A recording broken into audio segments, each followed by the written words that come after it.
Good morning and welcome to the Economic Department Thammasat University Seminar Series. Today we have a paper on healthcare. The title is The Impact of a Billing System on Healthcare Utilization. Because of the Thai Civil Servant Medical Benefit Scheme,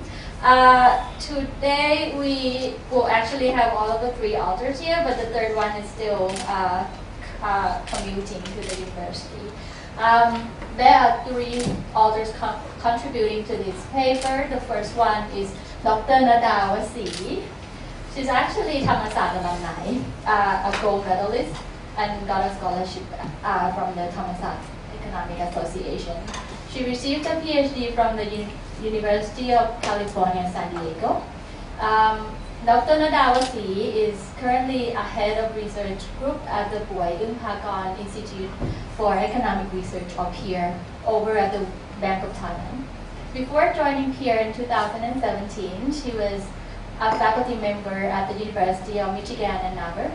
Her research fields include applied microeconometrics, labor economics, health economics. Dr. Nada is an expert on discrete choice model, although this talk today is not going to be about the choice model. She has got over 1,200 citations according to Google Scholars and has been published in top peer-reviewed journals such as Journal of Applied Econometrics, the Economic Journal, and Labor Economics. According to research papers in economics, or REPEC, based on the publications in the last 10 years, she's ranked second in Thailand behind Dr. Pitti Lisayathat. So anyway, the second author is Dr. Jirawat Panpiemras, Vice President at the Bangkok Bank. At the start of this paper, he was actually a research fellow at TDRI, or Thailand Development Research Institute. The third one is me, Wanwiphang, Manachotphong, from this department. Anyway, to not waste any more of your time, let's begin. Okay, thank you so much for having me here. I think the last time I was here probably with like undergrad competitions. Okay, so today we're going to talk about the healthcare system in Thailand. So just in case you are not familiar with the health insurance system, we have three public health insurance schemes. So the first one, Social Security Scheme, covers mainly employees in the formal sector. The second one, which is going to be our focus today, is the Civil Servant Medical Benefit Schemes. So it covers civil servants and their families, so their parents and children up to the age of 20. And the last one is the Universal Health Coverage Scheme. So it's also known as the Free Care 30 baht. So this is pretty much almost everyone who is not in the Social Security and the CSMBS. But if we look at the expenditure per capita, the CSMBS has the highest number of expenditure per capita. Is like 11,000 baht per year. The other two schemes are around 3,000 baht. But this shouldn't be surprising. First, it's cover older population or older insured people. So it includes retired civil servants and also parents of them. So they have like older people. And second, the payment system are different. Mainly the civil servants medical benefit schemes are paid from the government by a fee for services, which means that the hospitals can charge the government for all the services they provided. But for the other two schemes, the payment is by capitation, which means it's paid by like per head of the patient. I think it used to be around 2,000 baht per patient allocated to the hospital. So the number shouldn't be surprising. So if we look at the aggregate expenditure of the civil servant medical benefit schemes, we can see that the blue line, which is the outpatient expenditure, before 2003, it go up around 16% per year. But after that, it go up like steeper, around 28% per year. And that year is like coincide with the time that the outpatient care introduced the direct billing payment program, or DBP, which is going to be what we talk about today. So this is very simple. Before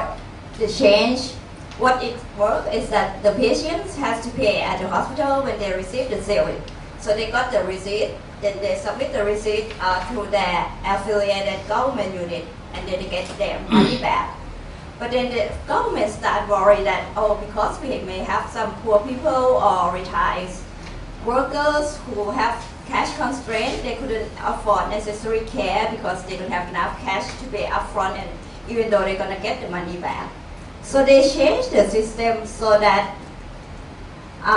there is no longer upfront payment. So now everything is the same except that if the patient register into this program, the government can pay the hospital directly. So the patients doesn't have to pay anything upfront. So we have three parties here: patient, hospital, and the government. And why is this interesting problem?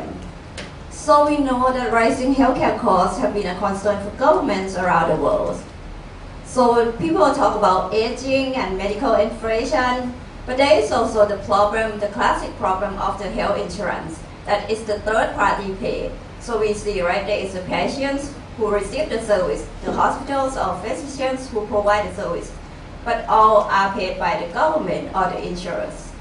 So given this, the third party pay, health economists have been proved that, oh,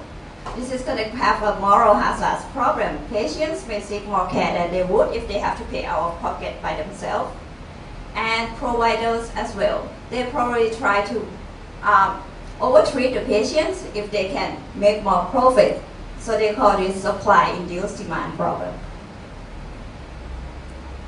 So health economists have been interested in each feature of health insurance, of what's going to help us alleviate the moral hazard problem. But most of the studies have looked at the cost-sharing tools, for example,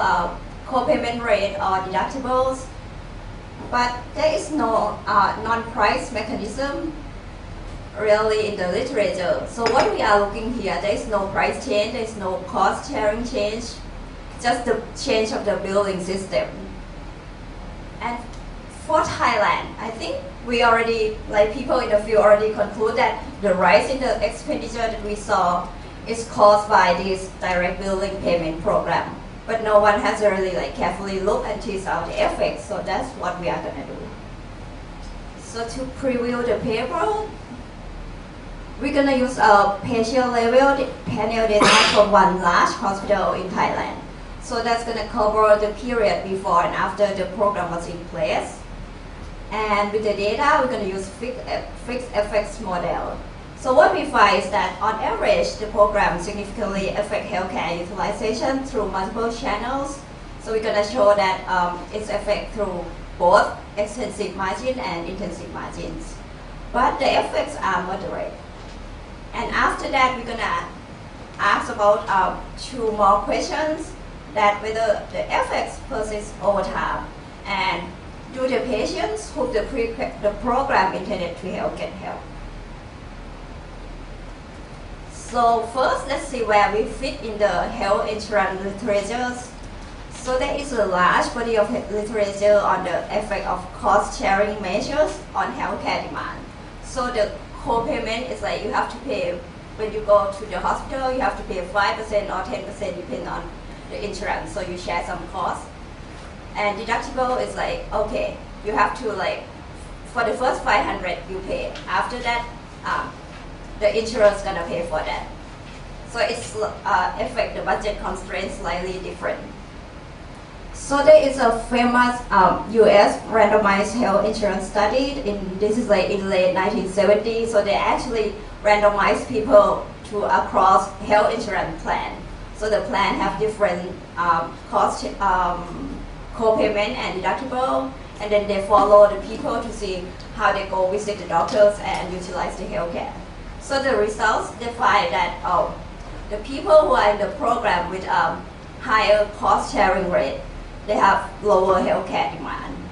And their subsequent studies, they find similar results, that an increase in the cost sharing level would decrease outpatient visits, decrease prescription drug expenditure, and they could have more negative impacts among the poor. But we think that in our case, the change in the direct billing payment program is not like exactly fit in the moral hazard we just showed, because in this case, there is no change in price. This zero cost sharing before and after the program. So the price is the same, it's just a time whether the money has to go out of your pocket first and you get it back later. So if the zero cost sharing caused moral hazard to exist, so it should be there at the first place. But we think it's possible that the moral hazard could be suppressed by cash constraint and other factors. So we are not aware of health insurance studies that examine the impact of a policy change like our DBP we talk about here. But we think that this is analogous to another kind of economic study that look at the mail-in rebates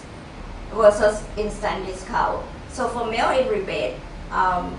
probably think about when you go purchase something, sometimes they would have this incentive that you pay the full price upfront and then you mail the form and you get some certain part of the discount money back. So we think this program is more likely to replace this mail-in rebate with instant discount of the same amount. So in this context, both economics and psychology theory predicts that the mail-in rebate gonna be less preferred than instant discount. This is could be because high discount rate, if it takes long time for you to get the money back, or it could be cash constraints or the costs associated with the rebate process. For example, in our case, the retired civil servants may have to travel, go to their prior governmental units, submit the receipt, and then maybe another time they have to go back again and get the money in. And there are also loss aversion by psychology literature, and empirical evidence in many contexts support this prediction. So given this background, we should expect that probably non-cash constrained patients in the program would increase their utilization as well. There are some Thai studies looking at the program. So most of them just compare prescription drug charges before and after the program was in place. So most of them would be in pharmaceutical field or doctors. And there are some analyze the expenditure after the program was in place. So there is a study led by Thammasat ETL in 2011. I was actually in that team. And the fact that we have to look at the expenditure after the DPP is because before the program was in place, the data would just be at each hospital themselves because they don't need to send the money to be the one place to get the reimbursed from the government. So it's only after the program, so they start have the system to collect the data. So we don't see anyone carefully tease out the causal effects of the DPP. To understand the data, let's first talk about the introduction of the direct billing payment program. So this program wasn't a sudden change, it was phased in over the period of 4 years. So in the first phase, there are only 30 pilot public hospitals who participate in the program. In Thailand, there are about 11,000 public hospitals. And this hospital didn't start at the same time. And they only start to let chronic patients register into the program because they think this is patient who has to visit the hospital regularly and they probably have high burden to pay for the cost. And whether and when to enroll to the programs are patient's choice. So you can still choose to do the same old way. So it's not a mandatory that you need to go to register into this program. In the second phase in 2007, which is happening now, that all public hospitals are in the program and all CS, MBS beneficiaries are eligible to enroll. So this paper only looks at the first phase. So we are fortunate to get a patient-level database from one large hospital. It's a hospital outside Bangkok metropolitan area. I guess we shouldn't mention the name. And it started a direct billing payment program in June 2004. At the start of the project, we hope we can use the data from more than one hospital, but we will get 2 more, but it got some missing data problem, like 1 month is gone or something, so we just left with one hospital data. But we think it's still useful. So because it's hospital data, there are some advantages compared to the survey data, right? How it's health and welfare survey, because it's actually relatively free of self-report error. Because if you look at household survey, it's gonna ask about like in the past 12 months how often you go to the hospital. But our data is just actual record when you visit the hospital. And the charges are observed even if the patients do not pay at the hospital. So the survey only asks about your out-of-pocket expense. But in this data, they also record the charge that the hospital going to charge the government, even though the patient doesn't have to pay anything. So available information is patient's characteristic. So it's just more like whatever we fill in when we go visit the hospital. So we just fill in age, gender, occupation, and health insurance. But we don't really tell them like our income and education. And for each visit, then they will have the date when the visit occurred, the diagnostic records by the doctor, the total charge, and charges by type. So we select the sample of the all patients in this hospital to have to be only CS civil servant patients only, because we think the UC and the Social Security have totally different payment systems, so they are not good control anyway, because we have pay by capitation. And we select patients who would be eligible for the DBP since the first phase. So they would have to have at least one of the 4 chronic diseases, and they are regularly treated at the hospital. So we drop some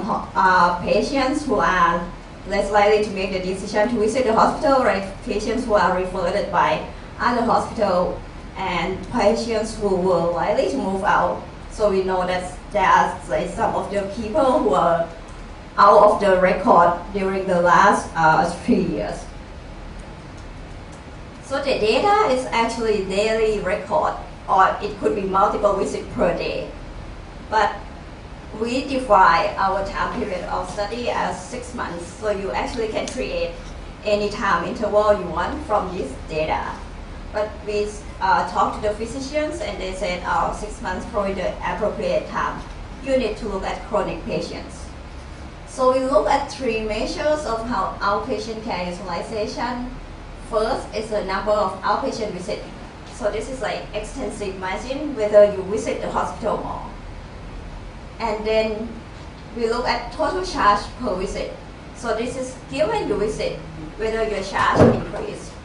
which could be maybe you seek more treatment or you got more prescription drug. And the last one is charge of the share of prescription drugs charged from total charge. So sometimes in the literature they would call these 2 measures treatment intensity. The final number of observations would be 1,400 patients, and each would have 10 6-month periods between June 2003 to May 2007.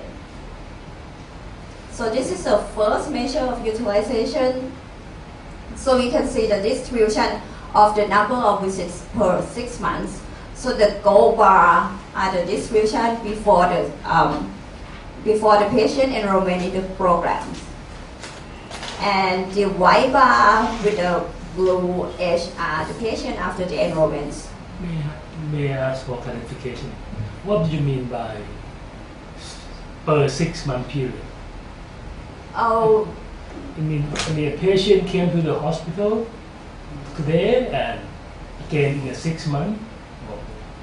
yeah, because it's outpatient visits, so they don't stay at the hospital. So if they have the average 4 times, which means in this 6 months, they come 4 times. So which is almost every once a month. So if they come once a month, every month, that would be 6 times.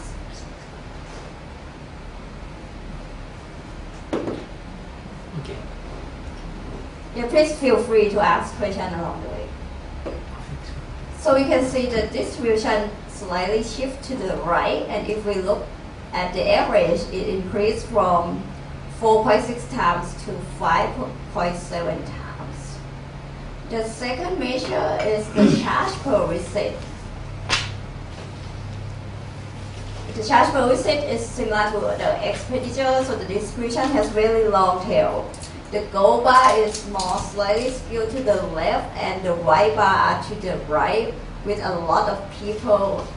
with charge over 10,000 baht per visit. So comparing average before and after, it's increased from 1400 baht to 27 baht. And the last measure what we look is the share of prescription drug charge. We look at this measure because all the doctors said because it's the drug charge that caused the expenditure to increase. So this is 0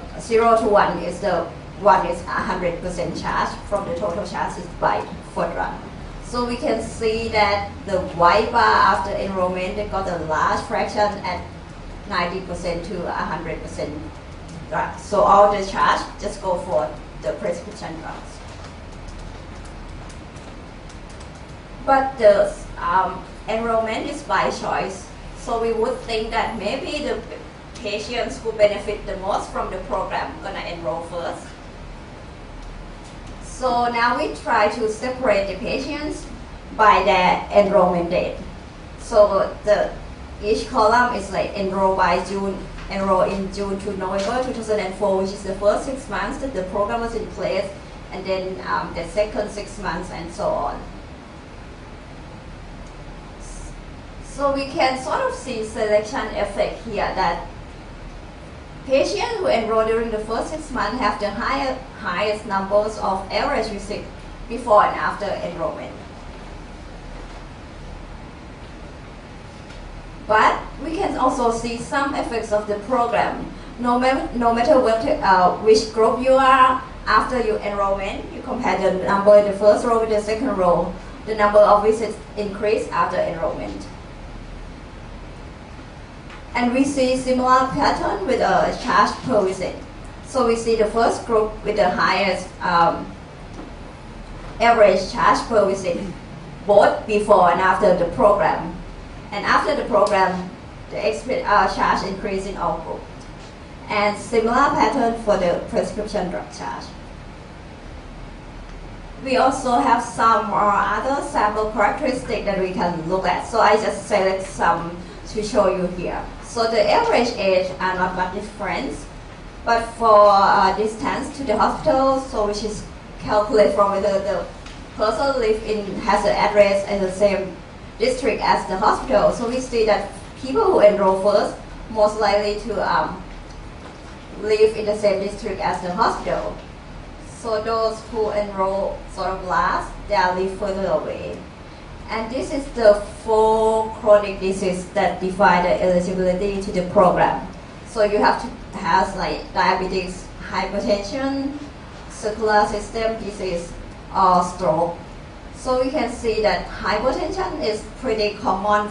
in all patients in our sample here. And to compare the illness across the group, so what we can see the pattern is that the first group has highest rate of diabetes, but not much different for the rest of the groups. And similarly for the other 2 diseases, there is a clear pattern that the first group has more this heart disease and stroke, but not much different over there. We also have other characteristics like occupation, not really detailed, but we know whether they are civil servant, they are retired servant with a civic servant, they are blue collar, or they are other gender. And we have gender and some more detailed illness. So empirical specification. So we have three utilization outcome we want to measure. So the empirical model just depends on the nature of the dependent variable. So for the number of outpatient visits that we saw, the distribution is non-negative integer, so we're going to use the Poisson model. For the charge per visit, it only has a positive value with long tail, so we're going to use a log linear specification. And for share of prescription drug charge, we're just going to use a linear specification. I'm just going to skip all the equations now, but I have it at the end, so because I think this is pretty much standard, but if anyone interested, we can talk about it at the end. And for all these three models, we're going to estimate two versions. So the first one didn't put the fixed effects in, but include the observed characteristic we talk about, and we're going to use enrollment date dummies to capture unobserved heterogeneity. Because as we saw before, that the enrollment date can have some effect of how people select themselves into the program. And the second model is the fixed effects. So you probably know that with fixed effect, we cannot include a time invariant characteristic because the fixed effects going to capture both the observed and unobserved heterogeneity across the patients. So in all models, we're going to include time dummies and illnesses. So this is the main result, which is the average effects of the direct building program.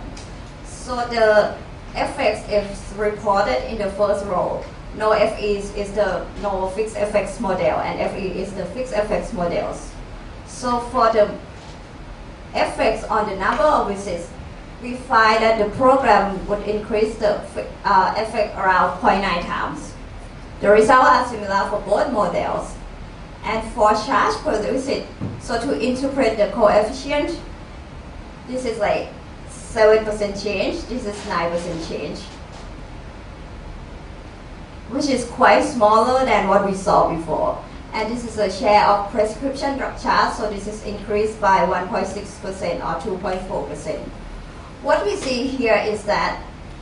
this effect is not big, actually, if we compare to the time dummy effect. So if we look at the last 18 months, the increase in the charge per visit is actually captured by the time dummy about like 60 to 70%. So we saw that the program increased utilization through both the extensive and intensive margins, but the magnitudes are much lower than what a simple before and difference suggested. So this is a number from the histogram I showed before. So for the charge per visit, we only find about 9%. But if we look at before and after difference, it was 60% increase. And for prescription drug charge, it's either around 2% versus 10% increase. And this is because we found that time dummies capture a large fraction of the increase. So this has to be something that commonly occurs throughout the sample, even if they don't enroll in the program. So it could be drug price inflation, or it could be changes in medical practice that common in all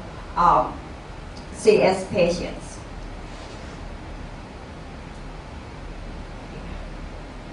Okay, so now we're gonna go further and ask the questions about the persistency of the effects and the distribution of the effects across the patients. So to see the persistence of the effect, so we see that the effect was like around 0.9 times. Now we're gonna see whether it's 0.9 times for all the subsequent period. So here we define T as the period that the patient enroll into the program.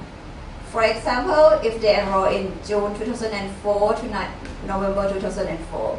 his T gonna be this period, and T plus 1 gonna be the next 6 months, December 04 to May 05. So the blue line is the average number of visits of this group.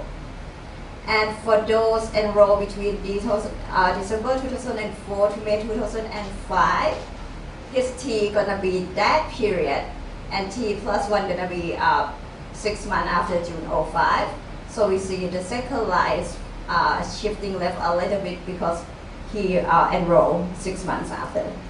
So we can create this similar variable for all groups based on their enrollment period. The red line is the person who never enrolled in the program. So we can see that it's quite, we can sort of see from the graph that pre-enrollment you are around here, not much change, and after you enroll then you shift up to another new level. And we don't see much change for the never enrolled group. But the picture looks different from the charge per visit and the prescription drug charge. So if we look at this, we can see that there is a positive trend for all the groups, even like the group that never enroll. So we see this is like some evidence that it's not really due to the program. There are some positive trends that have been increasing before for both the average charge per visit and the share of prescription drug charge. So in the empirical model, we just replace the dummy whether you are enrolled to the program with 5 dummies that capture the time elapsed since the enrollment. So you just decompose the after enrollment into 5 times. So they are affected after first 6 months, 7 to 12 months, and so on. So here we see quite a different pattern. So for the number of visits, it was increased sharply at the beginning at 1.4 times. And for the remaining period, it's still positive significant, but the magnitudes are smaller. The picture looks different for charge per visit and the share of prescription drug charge. So there is not much different in the first, with your first enroll program. There is no significant effect. But after that, the effect went up to around 20%. So we can see that if we only look at the average effects, it masks some heterogeneity across time, because the average was 0.9 times there and about 9% over there.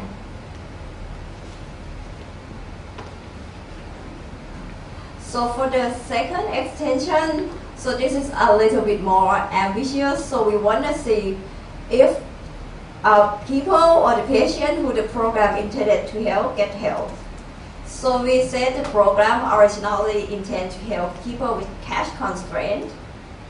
and we want to see if these people really get help. But in this data, as I mentioned in the beginning, we don't know really income. We don't observe income or wealth in the data, not even education. And so our first thought is like whether we can use the number of visits before the enrollment to proxy like this is a patient who have constraint, but cash constraint. But then we think that maybe this is not a good idea because people who didn't visit in the past, maybe they are just simply not sick. So ideally, we wish to compare behaviors of people with the same illnesses, but they have different level of cash constraint before and after the enrollment. So we try to propose something, but if anyone has any suggestion of a better idea, please let us know. So what we try to do is we're going to classify patients based on their illnesses and utilization before enrollment. So here we're going to use their observations before enrollment only. And first estimate the visit model, our Poisson regression based on illness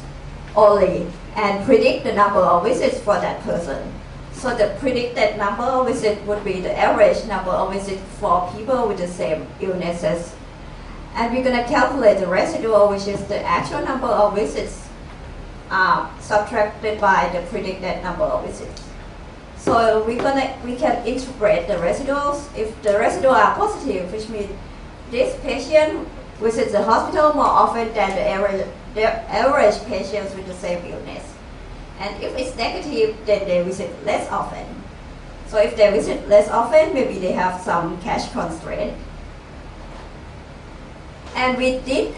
similar thing on the charge per visit model and calculate the residuals from that model. Again, so positive residual, which means the charge per visit was higher than the average patients with the same illnesses. And negative residual means the charge per visit was lower than the average patients with the same illness. So given the residuals from two models, we can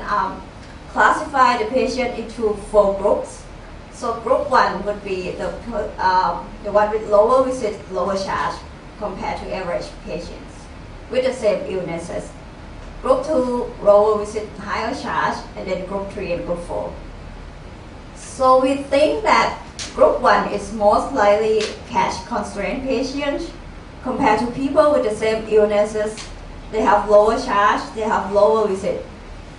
Group 3 and Group 2 and Group 3 are a little bit more ambiguous. For lower visit, higher charge, that could be cash constrained patient. For example, their visit is really expensive. They are going for dialysis and they couldn't go that often, so they have higher charge, but the number of visits is low. Or Group 3, they have higher visit and lower charge. It could be that they have long-term stable condition and need a prescription drug charge, and the drugs are expensive. So they couldn't afford to get a long, like 6-month prescription, so they have to visit the hospital very often. So we think that group 4 is less likely to have any problem. So now we just interact this patient group that we create with the dummy of enrollments. So what we see here is that for the first group, the first 2 groups would have lower visits than average patient with the same illness. They increase the number of visits more. So the increase is more than 2 times, which is much higher than the average effects we saw earlier. And we also see that people with lower charge also increase the program cost their charge per visit to increase, and also the share of prescription drug charge. But for the last group that we think they don't really have a problem, the effects are not significant, and the effect on share of prescription drug charge are even reduced. So this is sort of good news for policymakers if we believe these results. We also try to use another alternative method that we use residual from a total charge model to classify the patients. So the total charge is just number of visits times charge per visit. So we see similar results that the lightly cash constrained patients increase their utilization more proportionally. Okay, that's our last 2 slides. So for conclusions, we find evidence that a change of a billing system can affect healthcare utilization. Even if there is no change in price, this could be important in other contexts too. Like if you are doing the submit receipt and reimbursement now, and you think you're gonna help people by let the hospital charge the insurer directly, that could be the sequence that there would be more utilization there. And we saw that the impacts occur through multiple channels. The number of visits increased, and for each visit, the charge per visit and share prescription drug charge increased. And we saw that the magnitude of the average effect is moderate, but they are persistent. Because I think it's moderate, like compared to the news over there to talk about this program caused a big increase in health expenditure. But if you look at the trend, that the chart also have the rising trend even before the program in place, the effect of the program itself is not that much. And we also see that the results suggest that the lightly cash constrained patients increase their healthcare utilization more proportionally after the program launch. So these studies have some limitations because the scheme we are considering here is zero cost sharing. The insurer doesn't have to pay any cost before and after the program. So if we think about this billing system applied to other health insurance scheme with like 5% or 10% cost sharing, we think that the effect is probably less. And our results are estimated only from chronic patients in one public hospital. And the methods we use to identify the lightly cash constrained patients is probably imperfect. So we seek more suggestion on this. And to conclude, there are more recent changes of the CSMBS program. So for now, they limit certain types of drugs or service that you can get reimbursed. But given that the program already launched, they cannot go back to the reimbursement system with the receipts. And this year they're gonna switch the system again, that you can use the national ID when visiting the hospitals. So they said it's going to be convenient, but also they think this is can prompt them to audit suspicious claim. If you're going to go visit hospital, get drugs here and get drugs there. But what we are concerned is that there is still no cost sharing measure from the demand side or supply side. So the moral hazard problem or the supply-induced demand problem we introduced at the beginning may still be there. Thank you.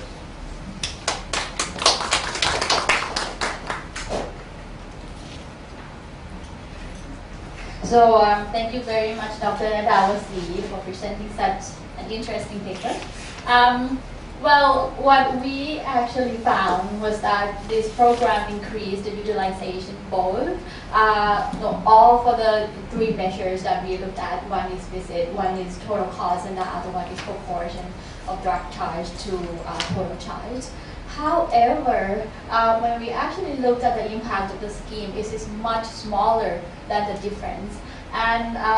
what revealed in the analysis is that the time dummies or something that is unobserved through time actually explains for this increase. And so now, although all these results have been shown, we still are struggling a little bit in finding maybe explanation to what could be contributing to such a rise in the cause. And another thing that we might want to seek advices or comments is that we use our way to identify who's under cash constraint or who's not under cash constraint. There might be some other ideas that could help improve these criteria or this type of identification of people of different cash constraint levels. So if there's any suggestion or comments from anyone, we welcome. So now let's let all of the seminar participants to raise questions or give comments. Thank you.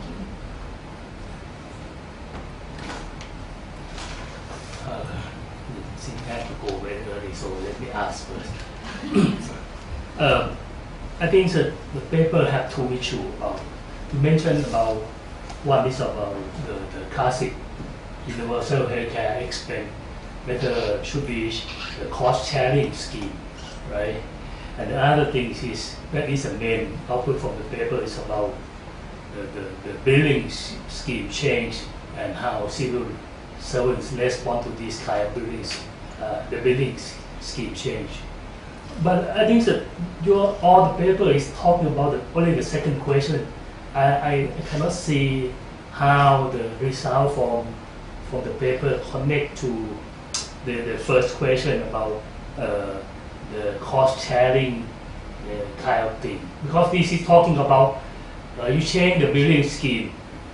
how civil servant respond to this billing scheme. That is important. I mean, the paper is very good. But I think there's two. You mentioned two topics in there. The first topic is not much in the paper yet. Okay, and my second comment is, if you look at the table 2, you can see first the average people visiting this hospital is quite old. I mean, the average is 60 something, right? That is and the first point. And second, if you look at the public servants visiting this hospital, the number is declining from 0.21 to 0.11. About 20% to 11%. It means become less and less public servants visit this hospital. So I think that we must elaborate this one to make sure that the sample that we're talking about, in hospital sample we're talking about itself have a good reputation, and that's why we can look at the data to justify this kind of question, right? And I don't know, for clarification, I don't know whether you control for the age in your regression. In the estimation, you control for the age. I think that would be another important explanatory variable, and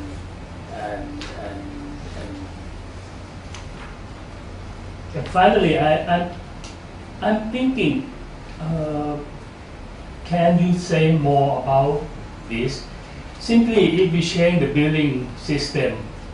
it means you remove the financial constraint for the patient. It implies the price charged to the patient become lower. If you think about the patient have to borrow the money and go to the hospital, pay in advance, and get reimbursement. So the money that they pay in advance, they have a foregone income. When you change the billing system, it means the price is lower. Definitely, you increase the use, and that would not be a surprise. How can we, extend this fact to the border policy debate? I'm not very sure, but there is I'm a bit worried about. But the paper is very good. Thank you.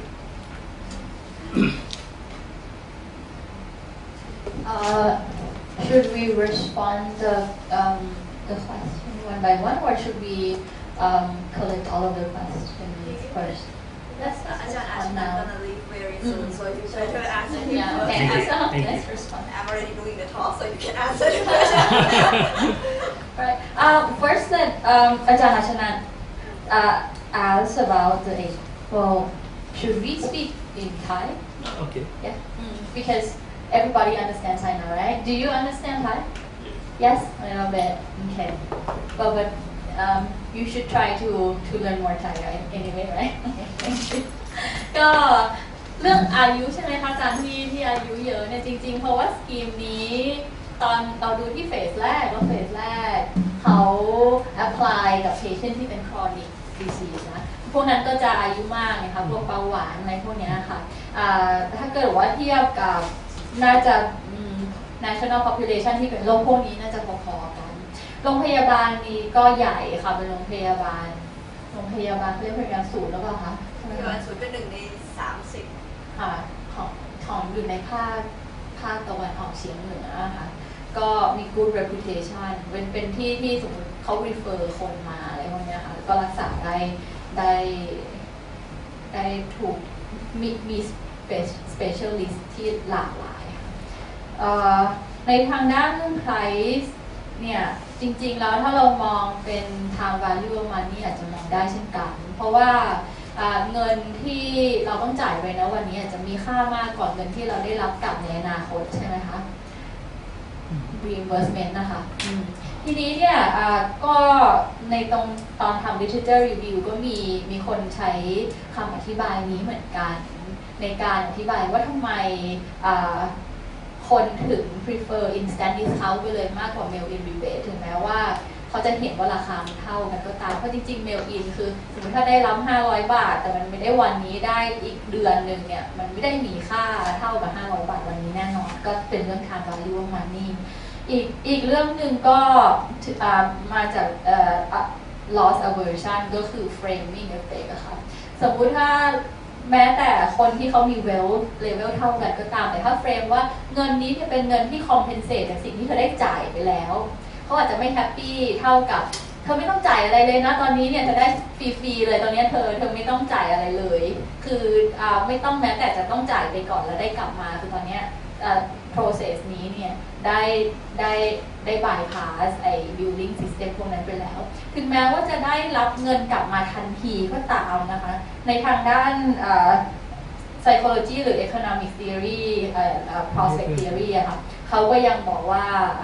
instant discount เลยเนี่ยคนก็จะรู้สึกดีกว่าเหมือนได้ better expected utility นั่นก็เป็นส่วนที่เรา discuss ไปละแต่การที่ convert อันนี้มาให้เป็น price discount ว่ามันอาจจะ equivalent เท่ากับกี่บาทอะไรพวกนี้ค่ะอาจจะต้องใช้โมเดลที่เป็นน่าจะเป็น theoretical model ในการช่วยนะคะอาจารย์ตรงนี้อาจจะยังไม่ได้เป็นโฟกัสของเปเปอร์นี้แต่ว่าน่าจะน่าสนใจถ้าเราจะทำไปอีกในอนาคตหรือเป็นเปเปอร์หน้าหรือโปรเจกต์ในอนาคตนะคะอาจารย์ส่วนเรื่อง cost sharing คำถามแรกใช่ไหมคะผมขยายความคือผมสวิตช์หัวไปหัวมาคือผมเห็นเปเปอร์เนี่ยมันเปิด opening paper ขึ้นมาพูดถึงปัญหาเรื่อง cost sharing ว่าโอเคให้ outpatient จ่ายบางส่วนอินเจอร์จ่ายบางส่วนมันมาไม่เกิด moral hazard แต่พอ analysis ของ paper มันไปพูดถึงเฉพาะเรื่องเกี่ยวกับ billing system ที่มัน change ซึ่งตรงนั้นเนี่ยมัน capture เฉพาะจริงๆแล้วมันก็คือ price นั่นเองซึ่ง outcome ที่ออกมามันก็คือที่ราคาถูกลงคนก็ใช้เยอะขึ้นมันก็ดูแล้วมันไม่น่าจะมันก็คือหลักดีมานด์ธรรมดารอดีมานด์ธรรมดานั่นคือประเด็นที่ผมเล่าอันแรกคือว่าผมว่าถ้าจะทำอันหลังเนี่ยโฟกัสไปเลยดีกว่าลิงก์ไปที่ behavior economics ที่อาจารย์Wanwiphangที่พูดขึ้นมาว่าถึงแม้ว่าจะ same value แต่ discount add on เนี่ยมันได้ผลประโยชน์มากกว่ามันอาจจะค่อย draw implication ไปข้างหลังถ้าเขียนที่ขึ้นมาข้างหน้าแบบนั้นน่ะคนมันจะสับสนมันเหมือนกับมี2 question อยู่ข้างในตัว paper นะฮะแล้วก็ประเด็นที่ reputation เนี่ยผมคิดว่ามันต้อง spell out ใน paper ให้ชัดเพราะว่าเรากำลังโฟกัสเป็น single hospital database คำถามก็คือว่า how relevant this sample มันนี้ต้อง strengthen เพราะถ้าเกิดดูจาก table ที่2เนี่ยคนเรากำลังโฟกัสกลุ่มข้าราชการแต่กลุ่มข้าราชการกลับมาใช้โรงพยาบาลนี้น้อยลงแต่ที่พอเช่นจากหน้าตารางที่2มันลงมาเรื่อยๆมันลงเพราะว่าจำนวนมันน้อยลงหรือว่าจำนวนมันคงที่แต่มันมีคนอื่นๆมาใช้โรงพยาบาลมากขึ้นไอ้ 0.21 หรือ 0.11 เนี่ยมันมาจาก absolute declining หรือ relative declining ผมว่ามันต้อง spell out ให้มันชัดเพราะว่าเรากำลังจะบอกว่าเราจะใช้โรงพยาบาลนี้เราจะใช้ hospital เราจะใช้ civil servant ที่ไป visit hospital นี้มาบางทีมันอาจจะเป็นเพราะเรื่องเกี่ยวกับปัญหาเรื่องเกี่ยวกับไอคุณภาพการรักษาก็ได้หรือว่า direction ของโรงพยาบาลอะไรบางอย่างก็ได้เพราะมันมีที่ต้อง scale ครับเดี๋ยวขอช่วยตอบแล้วกันค่ะเพราะเป็นคนทำตารางอาจจะทำไว้ไม่ค่อยดีคือในตารางนี้มันเป็น sample ของ sample ที่เราเลือกมามันไม่ใช่คนไข้ทั้งโรงพยาบาลทั้งหมดมันเป็น sample เฉพาะที่มีใช้สิทธิรักษาพยาบาลของข้าราชการ so คือในกลุ่มนี้ก็คือมีสิทธิ์ทั้งหมดแล้วก็คือกลุ่มแรกที่เขียนว่าเป็น public servant เนี่ยก็คือเป็นข้าราชการอยู่กลุ่มที่เหลือลงมาเนี่ยก็คืออาจจะเป็นข้าราชการที่ใช้เกษียณแล้วหรือว่าอาจจะเป็นมีอาชีพอื่นๆซึ่งว่าแต่ว่าเขาก็มีสิทธิข้าราชการเพราะว่าเขาอาจจะเป็นสามีภรรยาหรือว่าเป็นพ่อแม่แต่ว่าคือทุกคนในนี้มีสิทธิ์ในการใช้จ่ายข้าราชการทั้งหมดแล้วก็ใน table ที่2ถ้าเกิดไป across column เนี่ยเป็นการพูดถึงว่าเขาเข้ามาลงทะเบียนกับโปรแกรมนี้ช้าหรือเร็วต่างกันอย่างไรอันนี้ที่ทำให้ดูก็คือว่า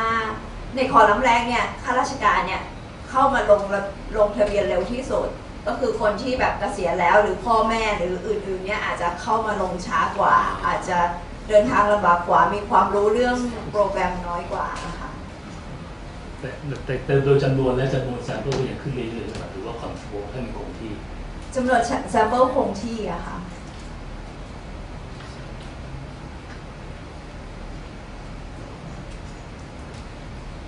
อาจารย์จุฑาทิพย์ค่ะ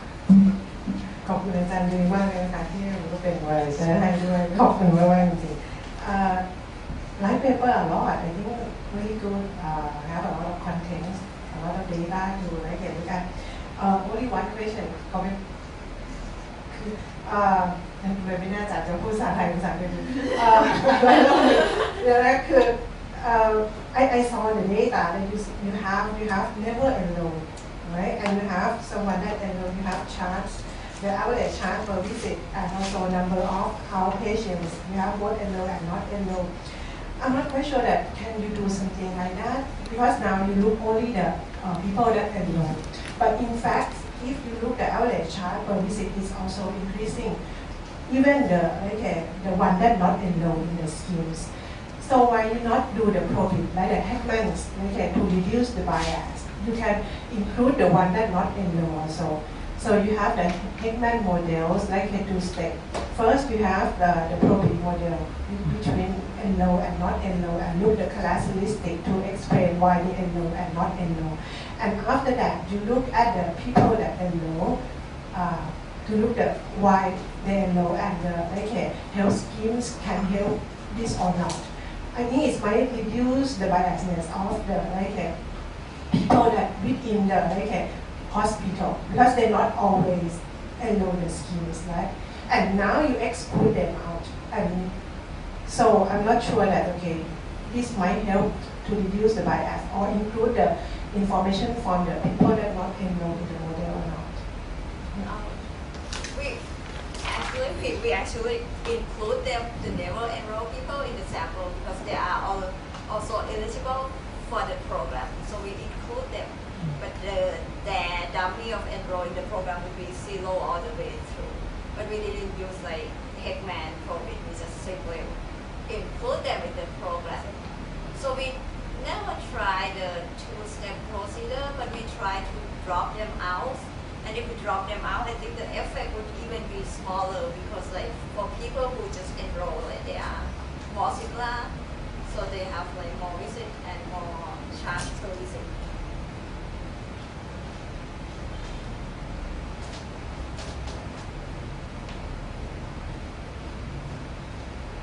So we include them, but I think if we drop them, the effect would even be smaller than what we saw. Okay, but you have to make it in the two steps. We need to try that. Maybe we. What is your control group in this case?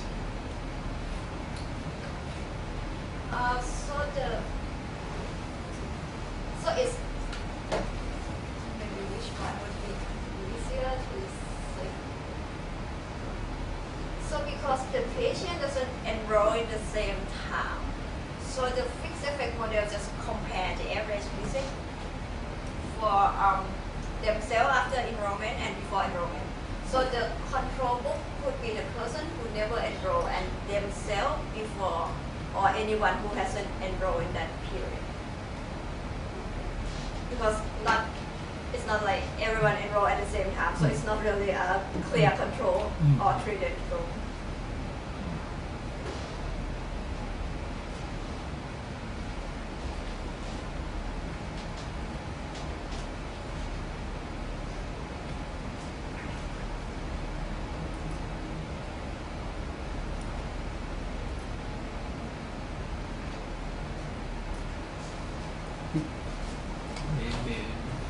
If no one we can talk a little bit more ภาษาไทยครับโอเคผมว่าทำไมไม่ลองคิดถึง matching propensity score มี treatment ให้ชัดเจนเพราะว่าขนาดนี้เหมือน run fixed effects และ treatment ในกลุ่มที่มันเป็นตัว control มันไม่ชัดมันปนอยู่เพราะว่าขนาดนี้เราเหมือนเราจะเปรียบเทียบพฤติกรรมเนี่ยและเทคนิคที่มันกำลังgoing on ตอนนี้ก็คือ matching score คือทำ matching ก็ได้ทำ matching ปุ๊บเปรียบเทียบ matching แล้วก็ดูซิว่าทำ control group ให้ดีแล้วดู treatment ว่ากลุ่มที่มัน treatment มันเป็นยังไงเพราะว่าขณะที่มันกำลังพูดในเซนส์อย่างนั้นอยู่ผมว่าอันก็เป็น alternative ที่น่าสนใจอย่างนึง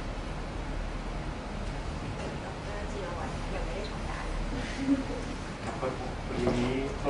การจราจรหนาแน่นมากครับเลยมาสายไปชั่วโมงหนึ่งนะครับก็จริงๆที่อาจารย์อัจฉริยะพูดมาก็ถูกนะครับแต่ว่าเรามองว่าในตัว matching เนี่ยมัน based on ตัว observable characteristic ใช่ไหมฮะเราถึงจะมา match กันได้แต่ตัวนี้เนี่ยเราชื่อว่าไอ้ source ของ ตัว selection bias เนี่ยมันเป็นส่วนที่เราไม่สามารถ observe ได้จากตัว data ก็คือเรามี data แค่ประมาณหนึ่งไม่มากนักนะฮะเรามีแค่เพศอายุแล้วก็ลักษณะโรคนะครับซึ่งเราคิดว่าแม้กระทั่ง matching กันแล้วเนี่ยมันอาจจะไม่ได้ไปแก้ตัว bias ซึ่งมาอยู่ตรงพาร์ทที่เราอ่าน observe นะครับเราก็เลยเลือกตัวfit effect ซึ่งเราสามารถ control ไอตัว unobserved variable ผ่านตัว fit effect ได้ครับ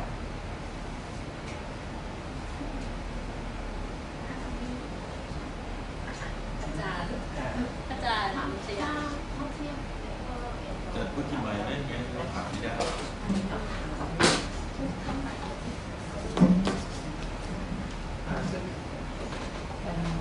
ถ้าเป็นแบบ interaction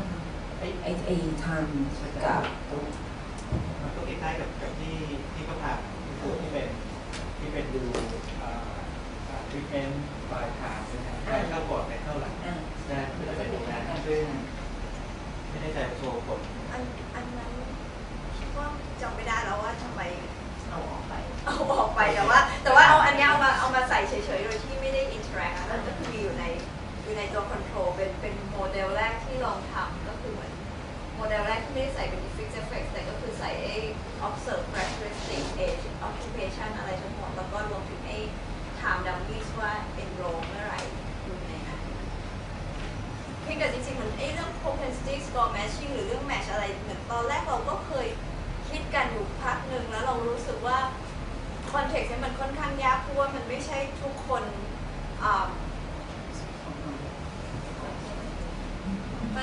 มันไม่ใช่ทุกคนที่แบบเข้าโปรแกรมพร้อมๆกัน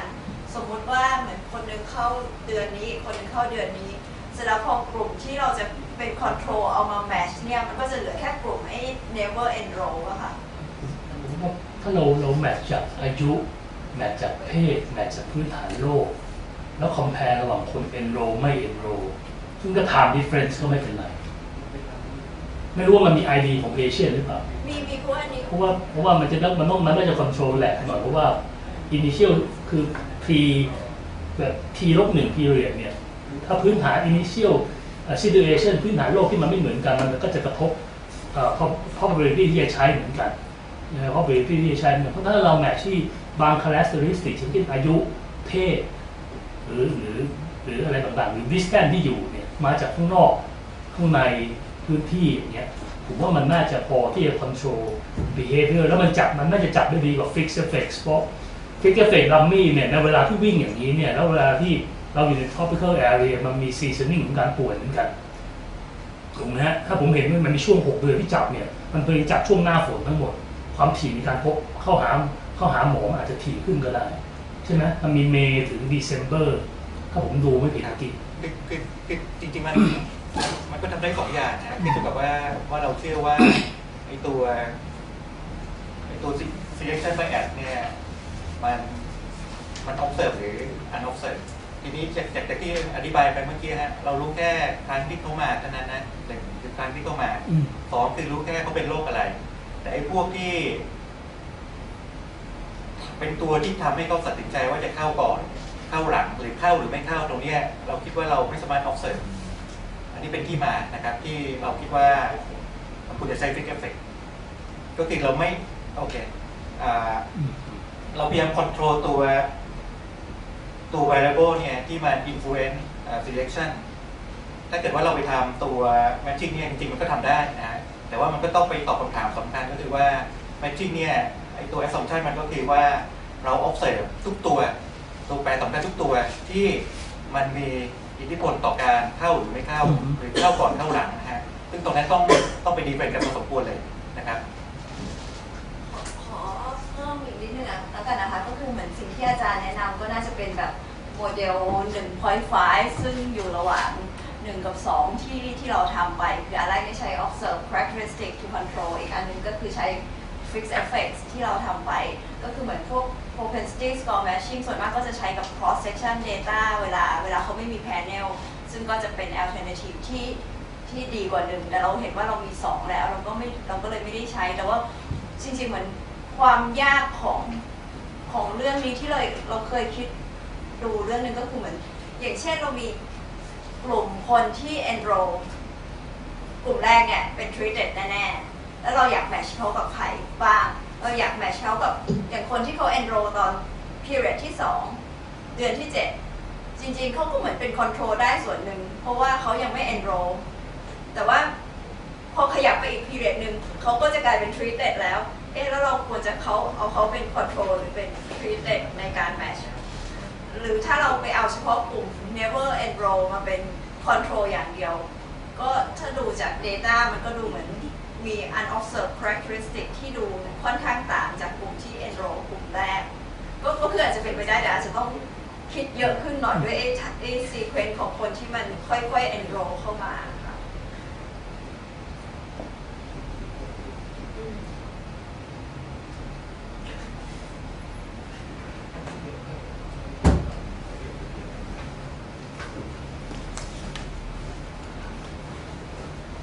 ใครมีคำถามเพิ่มเติมหรือข้อเสนอแนะก็ได้นะคะอาจารย์คิดใช่ไหมคะอาจารย์ที่สนใจเรื่องแถวจดใหญ่เลย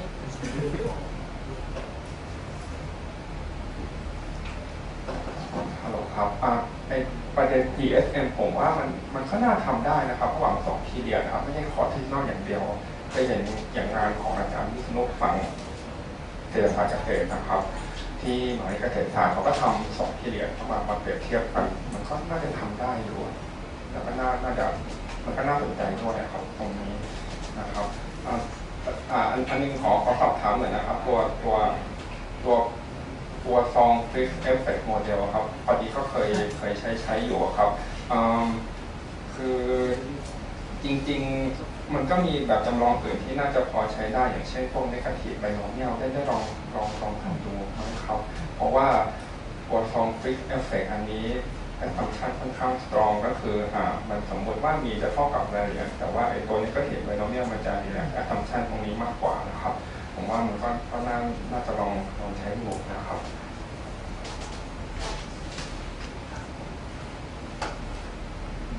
จริงๆอาจจะยอมรับว่าอาจจะเคยลองกันแค่สเตจแรกๆแล้วเรารู้สึกว่ามันคล้ายกันแต่พอมันทำไปเยอะๆแล้วเราก็ยังไม่ได้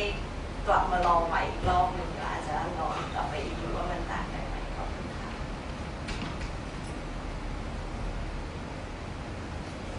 ถามเพิ่มเติมไหมคะ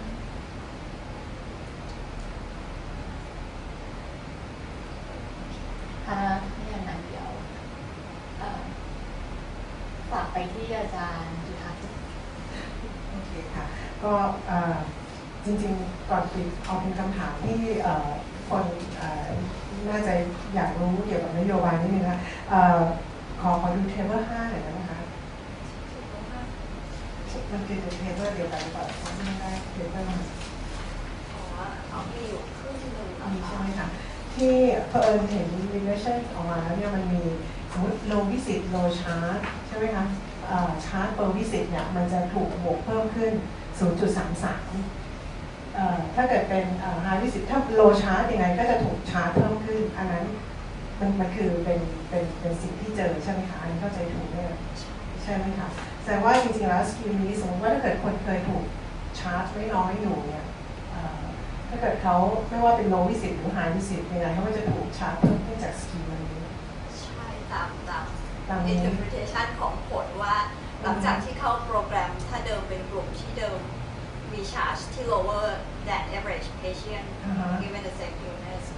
คือเวลาจะเข้าโปรแกรมยังไงก็จะถูกชาร์จเพิ่มขึ้นก็ไม่รู้ว่าได้ยามากขึ้นหรือว่า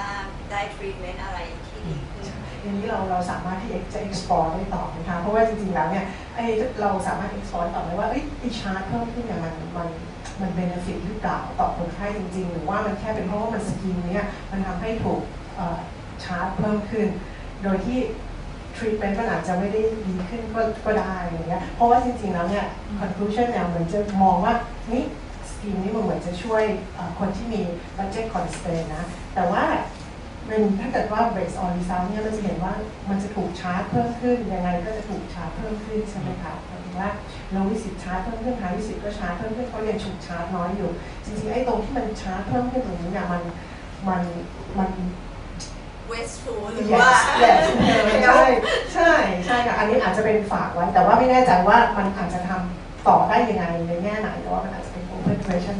ที่จะลอง explore ต่อนะคะขอบคุณค่ะจริงๆเราก็เขียนไว้ในช่วงท้ายของเปเปอร์ว่าก็อันนี้ก็เป็นคำถามที่สำคัญเป็นนักเศรษฐศาสตร์มันจะทำให้รู้ว่าโปรแกรมเนี่ยมันทำให้เกิด welfare improvement หรือเปล่าเพราะการที่ค่าใช้จ่ายเพิ่มขึ้นก็อาจจะเป็นสิ่งที่ดีก็ได้ถ้ามันเป็นเหมือนเขาได้รักษาในสิ่งที่จำเป็นแต่ว่าถ้าเกิดมันทำให้เขาแบบหมอรู้สึกว่าแบบคนไข้ไม่ต้องออกเองก่อนก็สั่งอะไรฟุ่มเฟือยอะไรเงี้ยค่ะก็แต่ว่าเหมือนจากข้อมูลและความรู้ของเรา3คนเนี่ยอาจจะตอบตรงนี้ได้ยากเราอาจจะต้องไปหาคุณหมอมาเป็นโคออเทอร์เพื่อตอบว่าคนไข้คนไหนเดิมเนี่ยเหมือนเป็น under treated patient หรือก็เหมือนกับว่า treatment อันไหนที่เหมือนจำเป็นแล้วไม่จำเป็นแต่คิดว่าเป็นคำถามที่สำคัญตอนเรื่องนี้เดียวในข้อมูลมันมีรายละเอียดนะครับก็ไป treat เพิ่มอะไรเช่นสมัยก่อนไม่ได้ต้องตรวจเลยเท่าไหร่แล้วหลังจากมีตรงนี้ก็สั่งตรวจนู่นตรวจนี่เพราะว่าตอนนี้มันฟรี practically มันฟรีแล้วในขณะที่สมัยก่อนจะตรวจเขาบอกไม่เอาแล้วมันแพงมันมีข้อมูลเพียงพอที่ไปตามนะเพื่อจะต่อไอ้ moral ศาสตร์ได้อาจจะไม่ได้ทางสถิติชัดเจนแต่น้อย descriptive statistic อาจจะช่วยอะไรบ้างหรือเปล่ามันมีไอ้ข้อมูลจากไอ้ diagnostic record ที่เรามีอะค่ะเขาก็คือเป็นโค้ด ICD-10 เรื่องว่าเป็นโรคอะไรหรือรักษายังไงเราก็จะเห็นว่ามันมีไอ้เทอราปีเนี่ยมันเพิ่มขึ้นพวกเหมือนที่แบบไม่รู้มันนวดเนิร์ดอะไรพิเศษเพิ่มขึ้นหรือเปล่าแล้วก็ตัวไอ้เหมือนไอ้ยาลดอะไรไขมันในเส้นเลือดอะไรพวกเนี้ยค่ะที่เหมือนมันไม่ได้เขียนว่ายาเพิ่มขึ้นเราไม่ได้มีข้อมูลขนาดนั้นแต่ว่ามันมีไอ้ diagnostic ของคนที่มาด้วยโรคไอ้ไขมันในเส้นเลือดสูงอะไรอย่างเงี้ยค่ะแต่เราก็ไม่ค่อยแน่ใจเพราะว่าเวลาลงไปละเอียดเนี่ยไอ้เซลล์ไซส์ของแซมเปิลมันก็จะเล็กลงเรื่อยๆแต่ว่าจริงๆถ้าเกิดมีข้อมูลแบบทางซิสเต็มเนี่ยน่าจะลงลึกขนาดนั้นได้กับพากันเล่นทำได้ไหมล่ะผมว่าเอาไอ้ chart per patient มันเป็น explanatory variable แล้วก็เอา number of visit มันเป็น dependent variable แต่แหละไอ้ charge per visit วัดทีลบ1 charge per visit แล้วดูซิว่า number of visit มันลดลงหรือเปล่าดูเพื่อ prove ว่าการที่มัน charge เพิ่มขึ้นเนี่ยมันทำให้คนมันมา visit น้อยลงหรือเปล่ามันคงเป็นเรื่อง paper นะหรือว่าถ้ากลับ regression มา dependent variable ก็คือ number of visit แต่ explanatory variable เป็น chart per visit ที่แหลกเป็น1 หรือ 2 period ก็คือว่าถ้าเกิดเขาจ่ายมากขึ้นแล้วเนี่ยมันทำให้จำนวนครั้งที่เขา visit น้อยลงหรือเปล่าอะไรแบบนั้นมันก็จะน่าจะ capture ผลพวกนี้ได้บ้างคืออันนี้คือ expect ว่าเขาชาร์จมากขึ้นแล้วเขาได้ยาไปมากขึ้นเลยไม่ต้องมาบ่อยหรือว่าเขาได้รับทรีทเมนต์ที่ดีขึ้นแล้วเขาไม่ต้องมาบ่อยอะไรอย่างนี้มันถ้าเป็นจับเงินมันก็เลยเป็นอันนั้นเป็น good question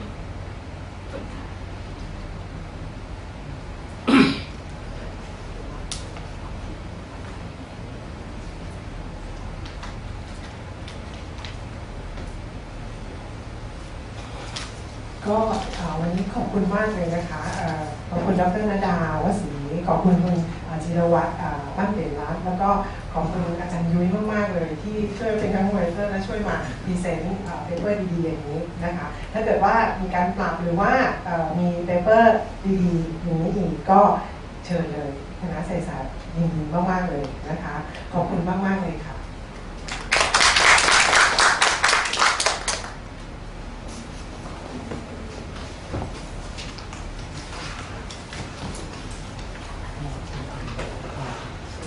40